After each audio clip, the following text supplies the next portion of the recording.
Takes guts. You got to dig down deep to gut it out. Keep on going again and again and again until you make it happen, because you know that it's possible. Now, what do you do during the hard times, Les? Here's what you must do. Number one is you must have faith. Paul said you must have the faith to call forth those things that be not as though they were. Judge not according to appearances.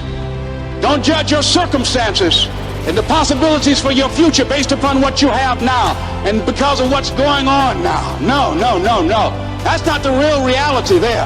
What you're going through, if you're going through some hard times, it has not come to stay. It has come to pass. It's all right. Now, second thing is, repeat this after me. Something you should affirm to yourself every day. Repeat this, please. No matter how bad it is or how bad it gets, I'm going to make it. Say that to yourself every day. That's what I used to say to myself. When I would get up in the Penobscot building and I had to go into the bathroom and bathe in the bathroom sink, I had written on the mirror that I put up there, just paste up, and I read, no matter how bad it is or how bad it gets, I'm going to make it.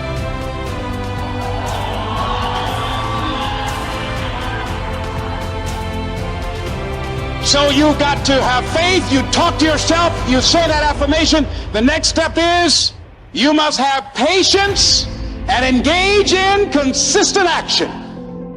Patience and engage in consistent action.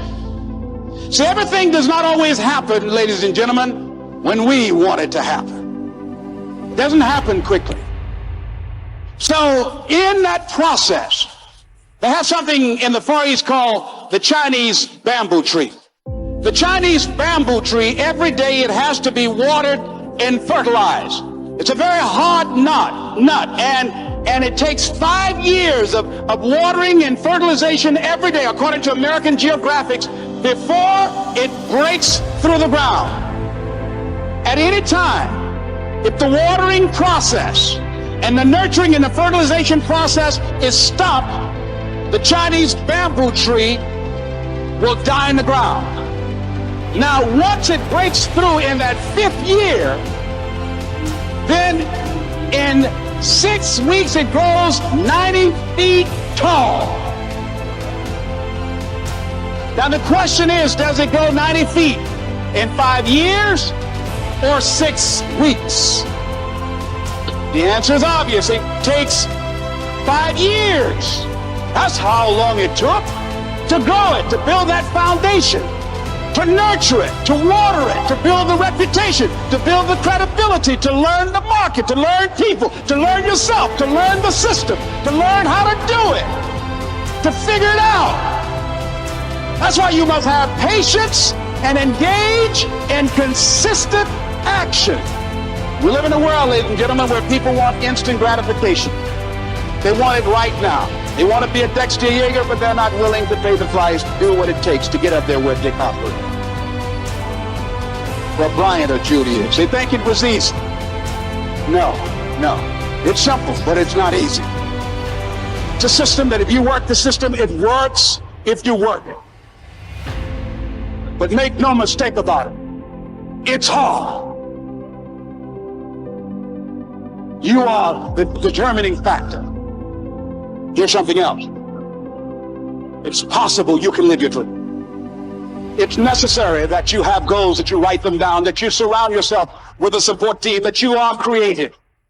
It's you that you must take personal responsibility to make it happen. George Bernard Shaw said, the people that make it in this world look around for the circumstances that they want, and if they can't find them, they create them. It's hard. No, easy is not an option. However, ladies and gentlemen, what you will discover is that it's worth it. It's worth it. I suggest to you, if you want to become diamond, write down 5 reasons of why it is worth it for you to become a diamond, to experience that level of achievement. What is it that will give you the drive? What is it that will ignite the courage in you to get up and come back again and again and again? How is it that you would be able, what reasons that can tap in to that deep down feeling that goes to your gut, that no matter how many times you get knocked down, that you're coming back? What is it? Write it down. Let me tell you something, ladies and gentlemen. You saw that picture up there, the lady, Mrs. Mamie Brown. I'm flying from here tomorrow morning to be with my adopted mother. She's 87 years young, thank God. And I'll be with Mama tomorrow. Every Mother's Day, I don't care where I am. I go home Mother's Day, everybody knows, November 6th, my mother's birthday, I'm home. And I try to go home as often as I can. When I started and left Miami pursuing my dream, because I knew that as long as you work for someone else, they are controlling your destiny. I didn't want anybody signing my paycheck but me. I knew that it was going to be difficult. I knew it was going to be hard. But every time I thought about giving up, and there were times I did, because where I am, ladies and gentlemen, it's a long shot. You think being a diamond is a long shot? This is a miracle. This is a long shot. And I had people laughing at me. Les, you're talking about being a motivational speaker? You have no college training. You were labeled educable mentally retarded. You failed twice in school. They put you back from the 5th grade into the 4th grade, and you failed in the 8th grade. You've never worked for a major corporation, and you are going to become independently wealthy. Right. They laugh. They're going to laugh at you. People are going to laugh at you. Well, let me tell you, I believe in revenge like Frank Sinatra. He said the best revenge is massive success.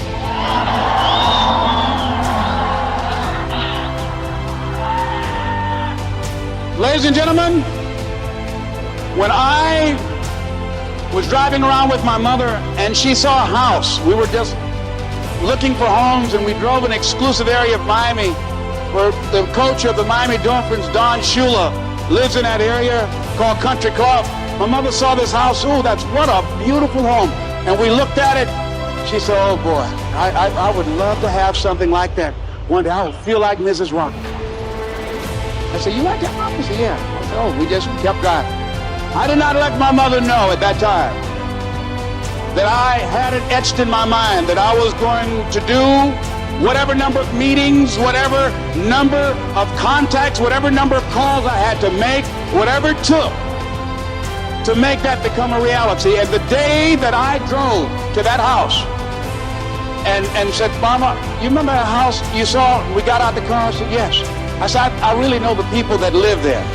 She said, you do? I said, yeah, let me take you in and show it to you. And then I couldn't contain myself anymore when I got around and helped her get out of the car. And I took in, I said, Mom, I gave her the keys.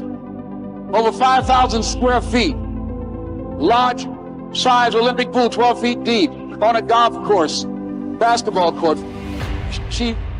I said, Mama, this is for you. And ladies and gentlemen, to see my mother walk around this house, this woman who only has a 3rd grade education, never had any children of her own. And she walked around, she said, oh Lord, oh thank you Jesus. No one would have ever told me this would have happened to me. She said, Leslie, she said, you know, that day when I went in that building and they told me this lady had these boys that she wanted to put up for adoption.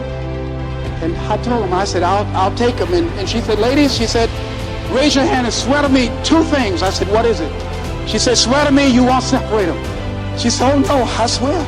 I'll keep them together, I swear. I've never had no children, I swear I'll keep them together. She said, swear to me, lady, that you won't ever tell them about me.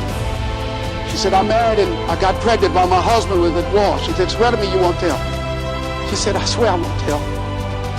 She said, okay, you can have them. She said, when I came out the house, I was looking at y'all.